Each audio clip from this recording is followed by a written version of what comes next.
अस्सलाम वालेकुम dear students, I hope आप सब लोग ठीक होंगे। आज हम लोग डिस्कस करेंगे discovery of protons, in other word they are also known as canal rays. मैंने आप लोगों को लास्ट टाइम बताया था कि विलियम क्रूक्स ने एक डिस्चार्ज ट्यूब डिज़ाइन की थी जिसमें उसने 2 इलेक्ट्रोड्स लगाए थे, कैथोड एंड एनोड, और उनको उसने बैटरी के टर्मिनल के साथ कनेक्ट किया था। उसके अंदर जो डिस्चार्ज ट्यूब थी उसके अंदर गैस भी मौजूद थी।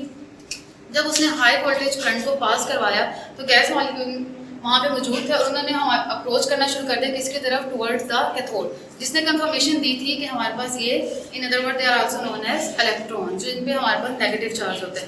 आज हम लोग जो बात करेंगे कैनाल रेज के ऊपर, सेम हमारे पास जो 1886 में गोल्डस्टेन नाम का साइंटिस्ट आया था, उसने सेम वही डिस्चार्ज ट्यूब यूज़ की, लेकिन उसने एक चीज़ ये देखी थी, उसने जब वो काम कर रहा था उसने ये नोट किया कि हमारे पास कैथोड रेज के अलावा कुछ और टाइप की रेज भी मौजूद होती हैं जिसको उन्होंने कैनाल रेज का नाम दिया। हमारे पास सेम कंस्ट्रक्शन होगी, लेकिन सिर्फ एक चीज़ का डिफरेंस होगा, वो ये होगा कि यहाँ पे हम लोग परफोरेटेड कैथोड के ऊपर बात करेंगे। परफोरेटेड का मतलब होता है सुराखदार, यानी कि जिसमें से कोई चीज़ पास हो सकती हो। सेम अगर मैं आप लोगों को दोबारा कंस्ट्रक्शन के ऊपर बात करूं तो हमारे पास एनोड है जिसके ऊपर पॉजिटिव चार्ज, कैथोड है परफोरेटेड कैथोड जिसके ऊपर नेगेटिव चार्ज, और हमारे पास डिस्चार्ज ट्यूब है, मेटालिक इलेक्ट्रोड है और वो बैटरी के टर्मिनल के साथ कनेक्टेड है। अब आप लोग ये देखें, वैक्यूम पंप भी है। वैक्यूम पंप का फंक्शन मैंने आप लोगों को लास्ट टाइम भी बताया था, it minimises the pressure inside the discharge tube, यानी वो डिस्चार्ज ट्यूब के अंदर प्रेशर को मिनिमाइज करता है अप टू 10⁻⁴ atm।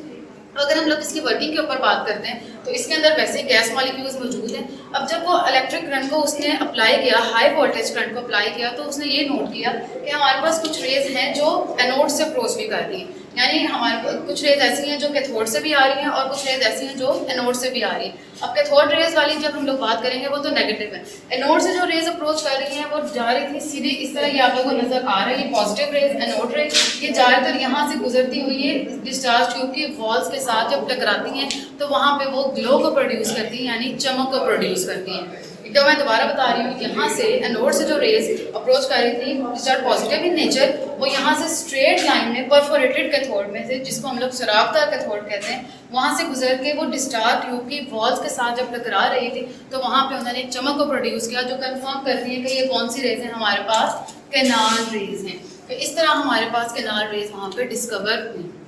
अब अगर हम लोग इनकी प्रॉपर्टीज़ के ऊपर कुछ बात करते हैं तो हम लोग ये देखते हैं कि जैसे हम लोगों ने कैथोड रेज की प्रॉपर्टीज़ पढ़ी, मैंने आप लोगों को वहाँ पे एक पॉइंट बताया था कि कैथोड और कैनाल रेज में क्या डिफरेंस है। कैथोड में हम लोग ये बात करते हैं कि हमारे पास सिंपल एक कैथोड होता है, लेकिन यहाँ पे हम लोग देखेंगे कैनाल रेज में परफोरेटेड कैथोड है। दूसरी मैंने ये बात की थी प्रॉपर्टीज़ पढ़ाते हुए कि हम लोग ये देखते हैं कि जो परफोरेटेड कैथोड में से जब वो गुजर गई तो हम लोगों ने एक चीज़ ये नोट की कि हमारे पास जब वो यहाँ से गुजरती है तो ग्लो तो वहाँ पे प्रोड्यूस हुई और ग्लो यहाँ पे भी प्रोड्यूस हुई, लेकिन एक चीज़ ये देखनी है कि these raise travel in a straight line, way straight line में जा रही है। वैसे ही हम लोगों ने कैथोड में बात की कि वो स्ट्रेट लाइन वहाँ से गुजर रही थी।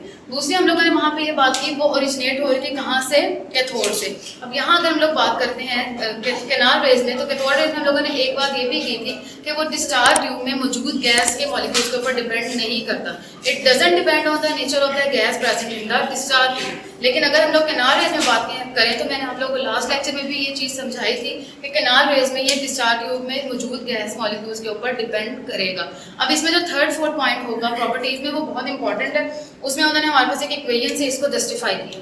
अब अगर मैं उस इक्वेशन को देखती हूँ तो मैंने आप लोगों को बताया यहाँ पे गैस मॉलिक्यूल मौजूद है। अब हम लोग ये देखते हैं यहाँ कहाँ से वो अप्रोच कर रहे हैं, फ्रॉम एनोड टुवर्ड्स कैथोड। अब कैथोड पे कौन सा चार्ज है, हमारे पास नेगेटिव चार्ज है।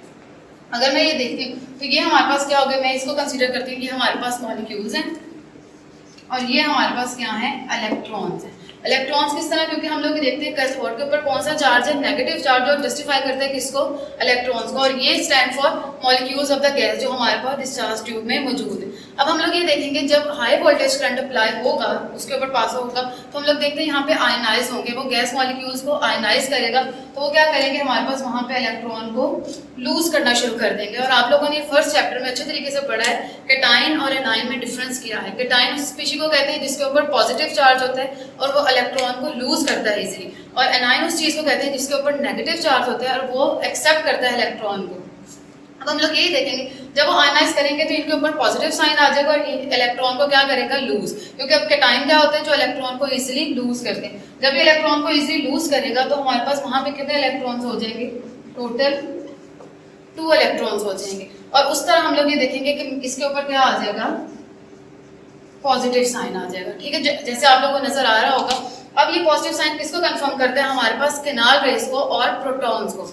लास्ट टाइम हम लोगों ने बात की थी डिस्कवरी ऑफ इलेक्ट्रॉन्स के ऊपर। इलेक्ट्रॉन्स का पता है आप लोगों को, उनके ऊपर नेगेटिव चार्ज होते हैं, लेकिन प्रोटॉन्स के ऊपर पॉजिटिव चार्ज होता है। और ये कंफर्म करती है कि यहाँ पे हमारे पास कौन सा चार्ज है, पॉजिटिव चार्ज है। इसने इलेक्ट्रॉन को क्या किया, यहाँ पे लूज किए, जिसकी वजह से इसके ऊपर पॉजिटिव चार्ज आ गया और हमारे पास टोटल इलेक्ट्रॉन्स की तादाद कितनी हो गई, 2।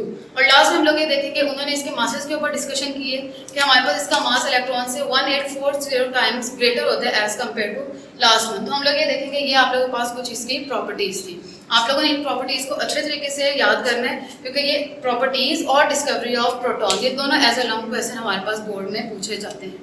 अभी हम लोगों ने आप लोगों के सामने डिस्कवरी ऑफ प्रोटॉन्स के ऊपर बात की। अब हम लोग लास्ट डिस्कवरी के ऊपर बात करेंगे, वो होगी डिस्कवरी ऑफ न्यूट्रॉन्स। जैसे आप लोगों ने फील किया भी होगा कि हम लोगों ने इलेक्ट्रॉन्स के ऊपर भी बात कर ली, हम लोगों ने प्रोटॉन्स के ऊपर भी बात कर ली। अब थर्ड चीज़ हमारे पास रह गई जिसके ऊपर जो न्यूट्रल होती है, which is known as neutrons. अब अगर हम लोग बात करें थोड़ी सी अर्लियर, तो हम लोग देखते हैं कि रदरफोर्ड जो साइंटिस्ट था, उसने ये फील किया कि हमारे पास प्रोटॉन्स भी हैं और इलेक्ट्रॉन्स भी हैं। और उसने एक चीज़ ये फील की थी कि एटॉमिक मासेस जब वो देखते हैं कि एटम का मास, और अगर मैं बात करूँ प्रोटॉन्स और इलेक्ट्रॉन्स के मास में, तो थोड़ा सा वो कॉन्ट्राडिक्ट आता है, यानी उनमें थोड़ा सा डिफरेंस आता है। उसने इसी चीज़ को फील किया था कि वो कौन सी ऐसी चीज़ है जिसकी वजह से इन दोनों के मासेस में डिफरेंस है। तो अगर मैं बनाती हूँ यहाँ पे,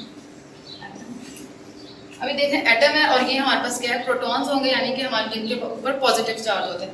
अब साइड में हमारे पास क्या है, electron which are revolving around the nucleus. अब अगर सपोज करें मैं कलेक्टिव बात करती हूँ अपनी तरफ से, ये हाइपोथेटिकल है यानी फर्जी बात कर रही हूँ। अगर मैं सपोज करती हूँ कि जो होल है एटम, उसका मास है 10 ग्राम्स के इक्वल। हाइपोथेटिकल बात हो रही है, 10 ग्राम्स के इक्वल किसका मास है, एटम का। अब अगर हम लोग, मैं अब देखती हूँ जी प्रोटॉन्स भी मौजूद हैं और इलेक्ट्रॉन्स भी मौजूद हैं। मैं ये कहती हूँ कि जो प्रोटॉन्स हैं वो इक्वल हैं हमारे पास 4 ग्राम्स के, और जो हमारे पास इलेक्ट्रॉन्स हैं वो इक्वल है, हमारे पास 2 ग्राम्स आता है मास। हाइपोथेटिकल मास अगर हम लोग देखें तो एक का 4 और एक का 2।